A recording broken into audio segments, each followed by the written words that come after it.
You check your account balance and the number is higher than it was last month, higher than it was last year.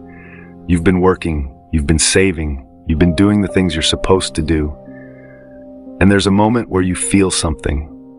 Not quite relief, not quite satisfaction, just this brief acknowledgement that you're okay, that you have enough, that you're not falling behind.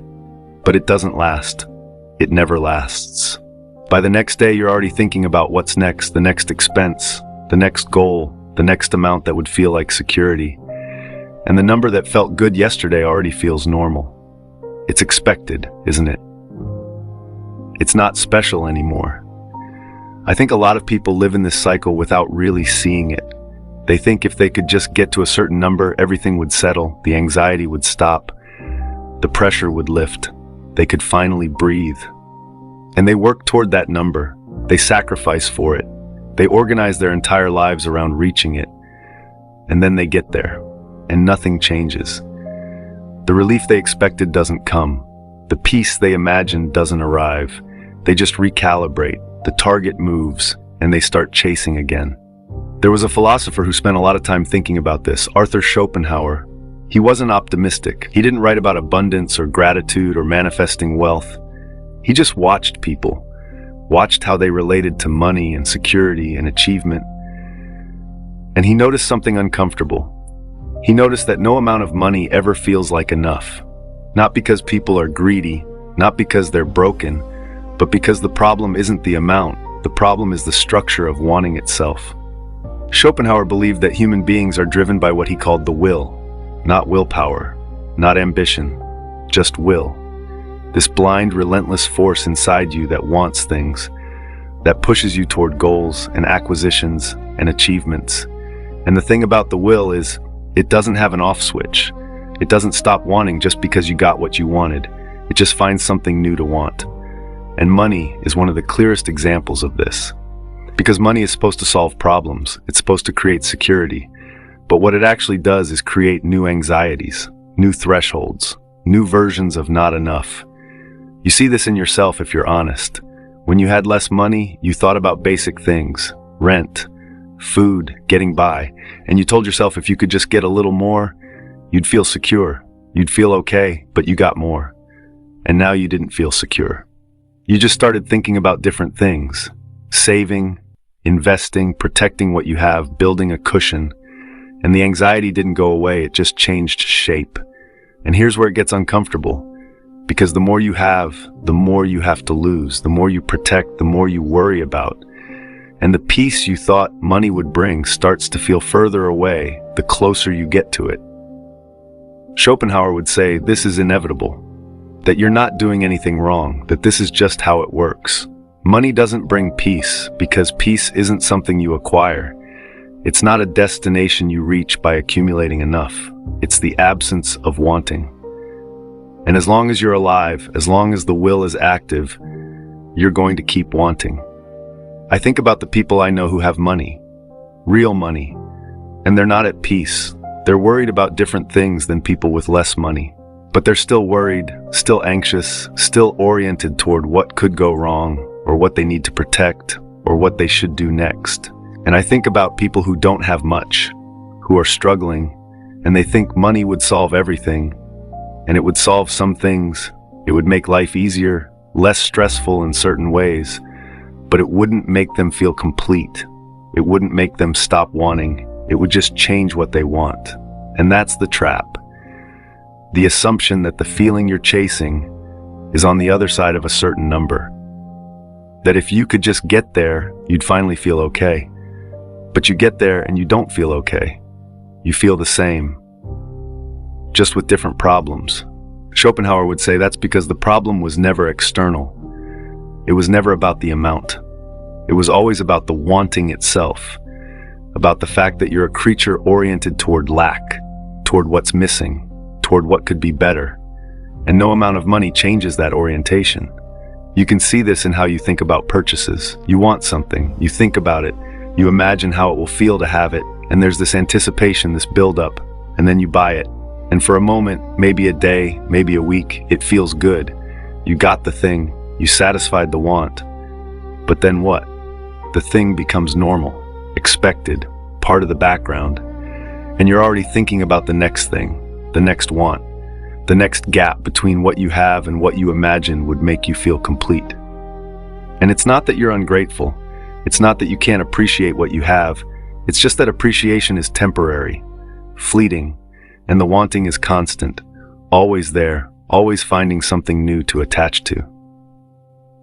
This is what makes money so psychologically complicated, because it's useful, it's necessary, it solves real problems, but it also creates the illusion that security is something you can buy, that peace is something you can accumulate, and you spend your life chasing that illusion, working for it, sacrificing for it, organizing everything around it, and then you get it, or you get closer to it, and you realize it's still an illusion, that the peace you imagined isn't there, that the security you thought you'd feel is just another form of anxiety, and you don't know what to do with that realization because you've built your entire life around the assumption that money was the answer. Schopenhauer would say that's the human condition, that we're all chasing something we think will complete us. And money is just one version of that, one form the wanting takes. But the structure is the same. You want, you strive, you achieve, and the satisfaction is brief. And then you want again. And here's the part that makes people uncomfortable. There's no solution to this. No hack. No mindset shift that makes it go away. Because it's not a problem to solve. It's just the way it is. The way being alive works. You're always going to want, always going to feel like something is missing, always going to be oriented toward what's next. And money doesn't fix that. It can't fix that. Because the problem isn't the lack of money. The problem is the structure of desire itself. I think about how this shows up in my own life. I'll reach a financial goal, something I've been working toward, and there's that brief moment of satisfaction, like I did it, I achieved the thing, I'm okay now. But the feeling fades so fast, faster than I expect every time.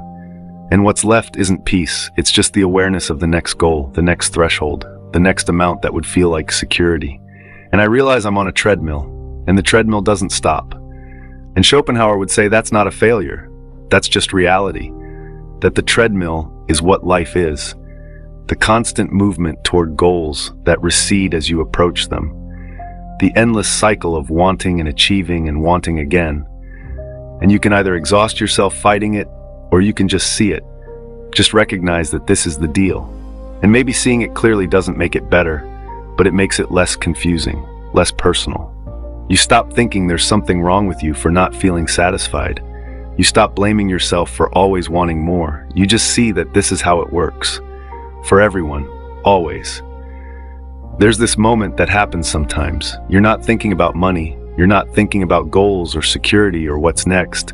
You're just existing. Walking, sitting, doing something ordinary. And for a brief window, you feel okay. Not because you have enough money. Not because you achieved something, just because in that moment, the wanting went quiet. And you felt briefly like you didn't need anything to change. And those moments are strange. Because nothing is different. Your financial situation is the same, your problems are the same, but something shifted. The orientation toward lack paused. And you experienced what peace actually feels like. And it had nothing to do with money. Schopenhauer would say that's the closest you get. Those fleeting moments where the will takes a break, where you're not striving toward anything, not protecting anything, not wanting anything, just here, just present. And it doesn't last, it can't last, but it's there. And maybe if you notice those moments more often, you'd stop expecting money to give them to you. You'd stop thinking the next financial milestone will finally make you feel complete. Because you'd see that completeness, if it exists at all, has nothing to do with accumulation. It's just a temporary absence of wanting. And it appears and disappears for reasons that have nothing to do with your bank account. I don't know if that's comforting or not. Some days it feels like a relief, like I can stop holding my breath waiting for the amount that will finally make me feel secure. Because that amount doesn't exist. Not because I'll never earn it, but because security isn't an amount. It's a feeling that comes and goes regardless of what you have. Other days it just feels heavy, like the whole thing is a trap, like you're forced to play a game where the rules are rigged, where you have to keep earning and saving and protecting, but none of it actually delivers what it promises. And even when you see that clearly, you can't stop playing. Because you need money, you need security, you need the structure, even if the structure doesn't give you peace. But either way, I think it helps to see it. To stop pretending that money is going to solve the psychological problem. To stop thinking the next raise or the next savings milestone or the next investment return is going to make you feel fundamentally different. Because it won't. It never has. And it's not supposed to. Money solves logistical problems. It creates options. It provides a buffer. But it doesn't touch the deeper thing. The wanting. The orientation toward lack. The constant sense that something is missing. And Schopenhauer would say that's okay. That you don't have to fix it. You just have to see it. To recognize that the dissatisfaction you feel isn't a sign that you don't have enough money. It's a sign that you're human. That you're wired to want. And no amount of accumulation changes that wiring. You check your account balance. The number is higher than it was. And for a moment you feel something. And then the moment passes. And you're already thinking about what's next. And that's just how it is. That's the whole thing. And maybe seeing that clearly is all you can do. Not change it, not escape it, just see it.